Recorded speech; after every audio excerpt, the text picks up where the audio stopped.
சொன்னால் யாக்கோபு 1ஆம் அதிகாரம் 5ஆம் வசனத்திலே சொல்லப்படுகிற வார்த்தை. அவர் சொல்லுகிறார், யாவருக்கும் சம்பூர்ணமாய் கொடுக்கிறவராய் இருக்கிறார். எதை கொடுக்கிறார்? இழந்து போனதை கொடுக்கிறார். எதை கொடுக்கிறார்? உன் வாழ்க்கையில கசப்பு, வைராக்கியம், மேன்மை, பெருமை எல்லாவற்றையும்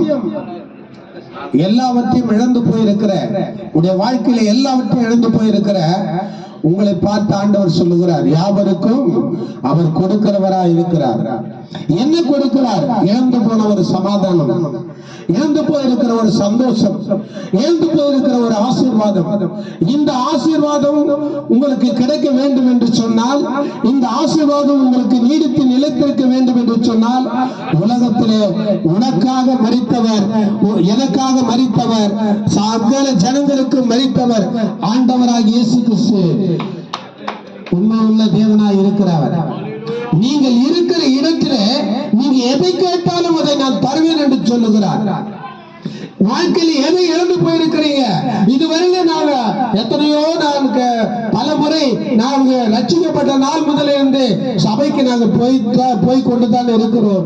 எங்களுக்கு இதுவரையில எங்களுக்கு ஆசீர்வாதமே வரலையே என்று நீங்க சோர்ந்து போயிருக்கிற உங்களை பார்த்து ஆண்டவர் சொல்லுகிறார்.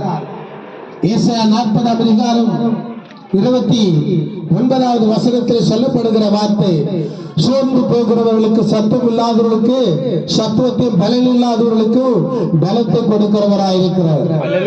சில விதமான காரியங்களில நமக்கு ஏன் ஆசீர்வாதம் வராமல் இருக்கிறது என்று சொன்னால், எந்த காரியமும் உண்மையாக தேவனிடத்தில், மனுஷங்கிட்ட போய் சொல்லலாம், மனுஷங்கிட்ட எது வேணாலும் மறைக்கலாம், ஆனாலும் சகலத்தையும் சிருஷ்டித்தவர், உன்னையும் என்னையும் சிருஷ்டித்தவரிடத்திலே நாம் போய் சொல்ல முடியுமா?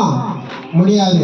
நாம கிட்ட என்கிட்ட போய் சொல்லலாம், குடும்பத்தில் இருக்கிற யாவருக்கிட்ட போய் சொல்லலாம், ஆனாலும் உன்னை என்னையும் படைத்தார் பாரு, சகலத்தையும், வானத்தையும் பூமியும் சகலத்தையும் படைத்தார் பாரு, அவர்கிட்ட போய் சொல்லவே முடியாது.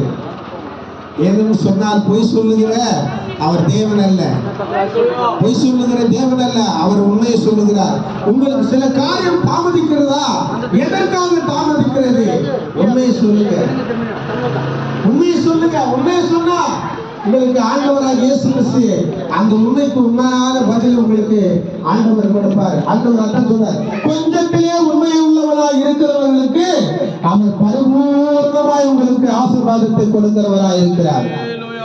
கொஞ்சத்திலேயாவது உண்மையா இருங்க பிரியமான சகோதர சகோதரிகளே. வாழ்க்கையில சகோதர சகோதரியிடத்திலும் உண்மையா இருங்க, தாய் தந்தை இடத்துல உண்மையா இருங்க, பிள்ளைகளிடத்துல உண்மையா இருங்க. ஆனாலும் நாம எல்லாரிடத்திலும், பிள்ளைகளிடத்துல கூட நாம சில காரியங்களை தாய் தந்தை மறைக்கிறாங்க, தாய் தந்தைக்கு பிள்ளைகள் மறைக்கிறாங்க. அப்ப நம்ம வாழ்க்கையில உண்மை இல்லை. உண்மை இருந்தா எதையும் சாதிக்கலாம். என் வாழ்க்கையில எத்தனையோ விதமான பொய்யும் பொருட்டும் நிறைய வாழ்க்கையில் ஆண்டவரை கொள்ளாத பட்சத்தில் எத்தனையோ விதமான பொய்கள் எல்லாம் சொல்லி ஏமாத்திருது.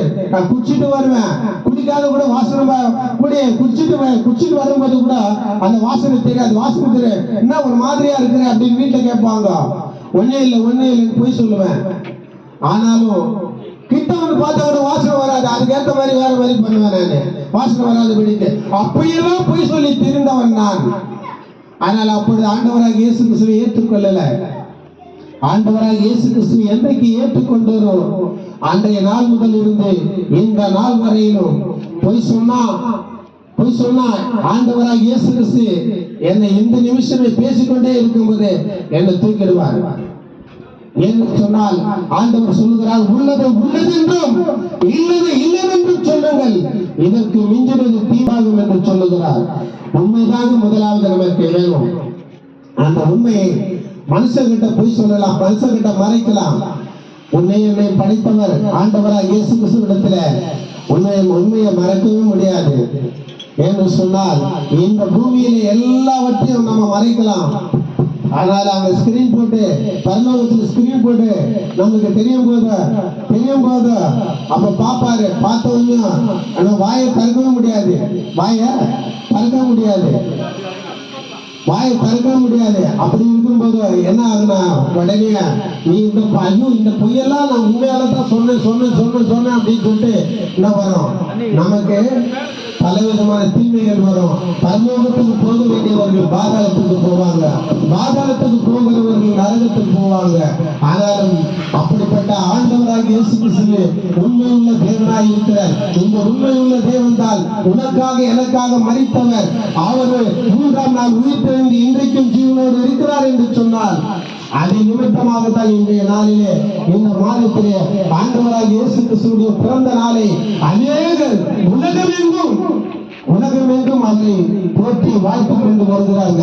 அந்த கிறிஸ்துமஸ் வாழ்த்துக்களை இன்றைய நாளிலே உங்களுக்கு ஹாப்பி கிறிஸ்துமஸ் என்று நாங்கள் வாழ்த்துகிறோம். பிரியமான சகோதர சகோதரிகளே, ஆண்டவராக இயேசு கிறிஸ்துவை ஏற்றுக்கொள்ளுங்க. அவர் உண்மையுள்ள தேவன். நம்முடைய வாழ்க்கையில உண்மை இல்லை, ஆனாலும் அவருடைய நமக்காக உண்மையுள்ள தேவனாய் இருக்கிறவர். இந்த இயேசு கிறிஸ்துவை இதுவரையிலும் ஏற்றுக்கொள்ளாதவர்களாக இருந்தால் இந்த வருடம் இந்த 2024 கடைசி மாதம் இந்த மாதத்திலே இதுவரையிலும் மாறாமல் இருந்தால், இயேசு கிறிஸ்துவை ஏற்றுக்கொள்ளாமல் இருந்தால் ஏற்றுக்கொள்ளுங்க.